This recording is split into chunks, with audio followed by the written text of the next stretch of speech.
Hello guys, তো আমি already চলে আসলাম মিরিকে ঘোরার জন্য। আজকে পিকনিকে অনেকগুলো বন্ধুর সাথে আসছি। এই যে ওরা, আর সামনেই দাঁড়িয়ে আছে আমাদের সামনে বড্ড একটা ঘোড়া। তো এই যে পাহাড়ের এখানে দেখাচ্ছি তোমাদেরকে,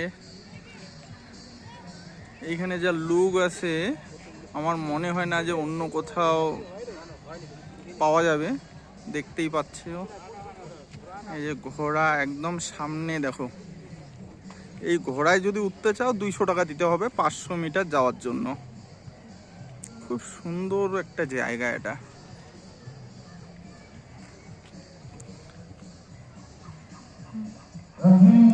দেখতে থাকো তোমরা পুরো ভিডিওটা। আমরা আরো এই দিক থেকে হেঁটে হেঁটে সামনের দিকে যাচ্ছি, দেখা যাক সামনে আর কি কি পাওয়া যায়। এই যে আমার বন্ধু এখানে আছে 2 জন, এইখানে আছে 1 জন। চলো সামনে চলো।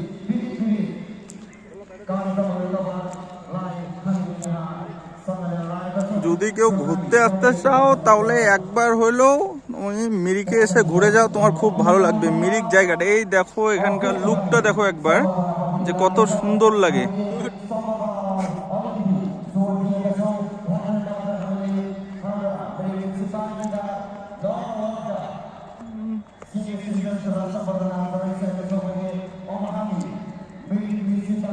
দারুণ দারুণ এখানকার যে,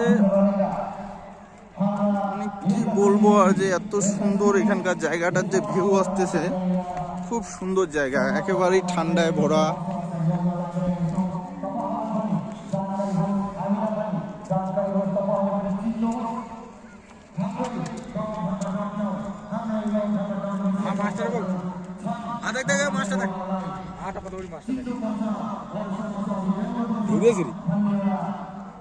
বড় মাছ দি খুব সুন্দর লাগলো আমার আজকে। মানে আমি ভাবছিলাম যে আমি ফার্স্ট টাইম আজকে আসলাম, যে আমি আগে ভাবি নাই যে মিরিকটা এত সুন্দর হবে এই জায়গাটা। তো এই জায়গাটার লুকটা একবার দেখা যাক, যে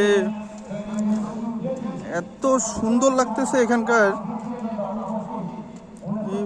ভাবতে পারবে না যে এখানকার লুকটা এতটা সৌন্দর্য।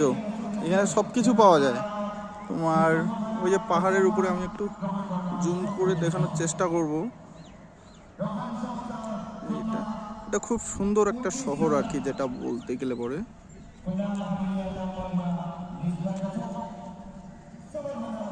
খুবই সুন্দর লাগলো আমার।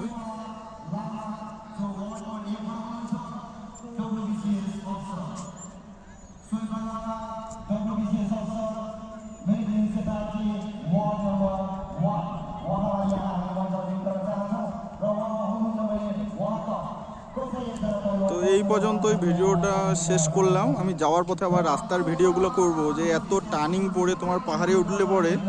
আর এখানে আমার মনে হয় একটু ভিআইপি গাড়ি ছাড়া আসাটা রিস্ক হয়ে যাবে ছোট গাড়ি নিয়ে আসলে পরে। যদি আশেপাশে কেউ থেকে থাকে, যে জলপাইগুড়ি, শিলিগুড়ি, মালদা এদিকের মধ্যে কেউ, কোচবিহার, তাহলে এই মিরিক আসতে পারে। খুব সুন্দর লাগবে তার এসে। পয়সা খরচা হবে, কিন্তু সে ভাববে না যে আমার পয়সাটা লসে গেল।